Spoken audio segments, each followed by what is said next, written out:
Die avontuur van die drie vriende in die Fluisterbos deur Tebogo Ntobeni.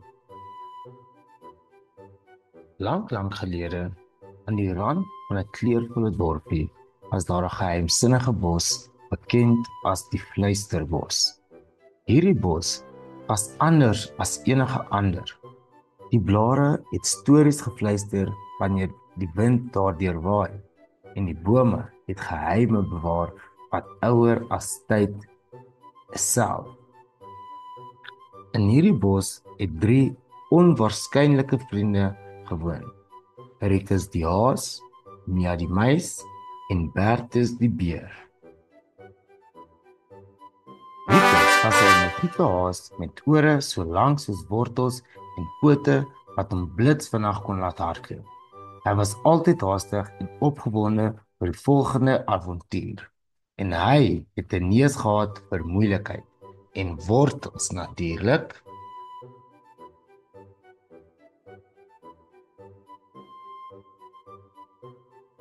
Mia was klein, maar haar nuuskierigheid was enorm. Met blink oogies en en 'n wipneusie was Mia altyd die eerste om 'n nuwe geluid te ondersoek of 'n interessante reuk te volg. Sy was dapper as wat sy self geweet het en haar klein hartjie was vol.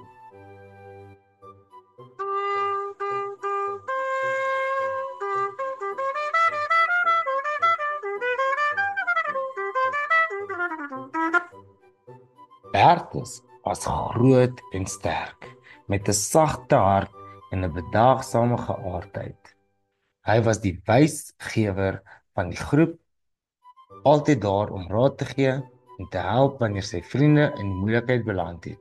Alhoewel hy stadig was, was Bertus se loyaliteit en krag 'n anker vir Rikus en Mia.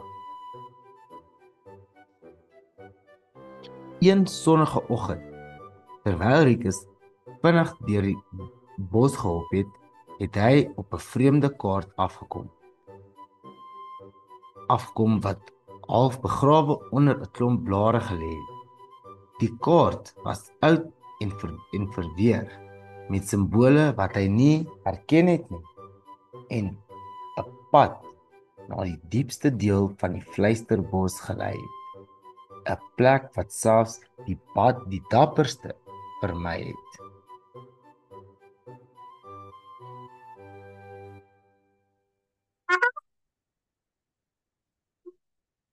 "Kyk hier," roep Rikus uit, toe Mia en Bertus by hom aansluit. "Ek het 'n skaatkaart gekry. Kom ons gaan op 'n skattejag."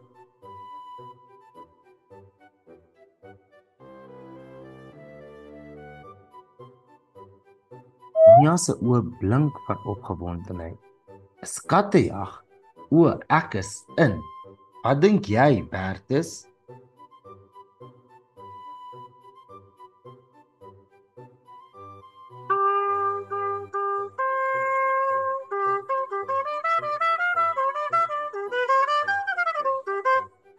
Bertus kyk versigtig na die kaart.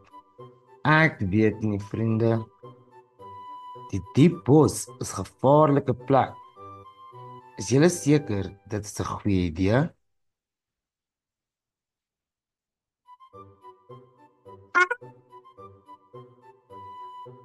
"Natuurlik is dit 'n goeie idee," sê Rikus, sy pote alreeds jekkerig om te begin stap. "Dink net aan al die avonture wat ons sal beleef. En wie weet watter skat ons sal ontdek." Met Bertus se versigtige toestemming het die drie vriende hulle self op die pad van 'n geheimsinnige kaart bevind. Die Fluisterbos het gou dieper en donkerder geword. Skaduwees het gedans tussen die bome en die fluisteringe van die blare het geheimsinniger geword. Hulle het ook kronkelende paadjies geklim, oor klapperende strome gespring en onder lae takke deurgekruip. Rikus was voor sy neus in die lug.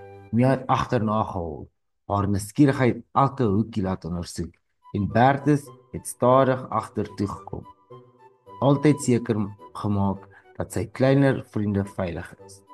Op 'n stadium het hulle by 'n diep kloof uitgekom. Daar was geen manier om dit te gaan nie. En die kaart het aangedui dat hulle moet oorsteek.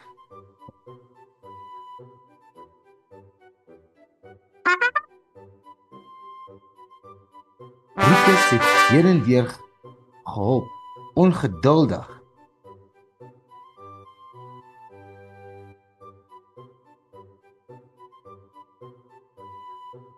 Mia het haar koppie gekrap, nuuskierig.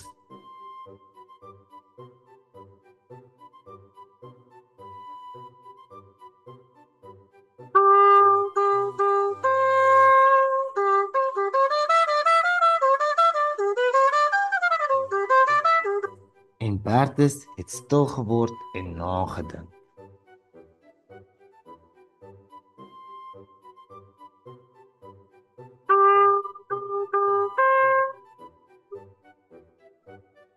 Ek het 'n idee, sê Bertus uiteindelik. Hy stap na 'n groot gevalle boomstam wat gedeeltelik oor die kloof lê. As ons saamwerk, kan ons hierdie boomstam verder skuif en 'n brug maak.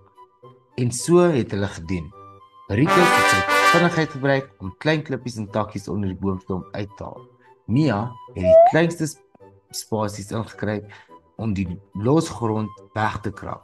En Bertus met sy groot krag het die boomstam stadig maar seker in posisie gestoot totdat dit veilig oor die kloof gelê het. Saam het hulle oor die boomstambrug gestap en aan die ander kant het die kaart hulle na 'n versteekte grot gelei. Die ingang was klein en donker, maar die kaart het aangedui dat die skat daar binne was.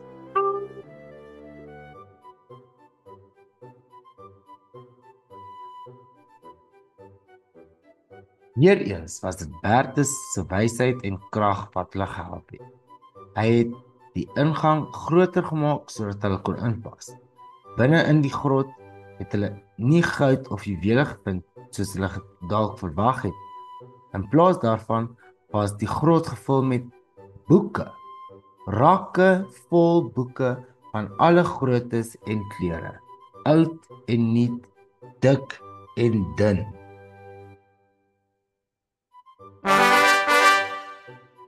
Ricus was teleurgesteld. Boeke? Dis die skat? Maar boeke is nie eens lekker om te eet nie.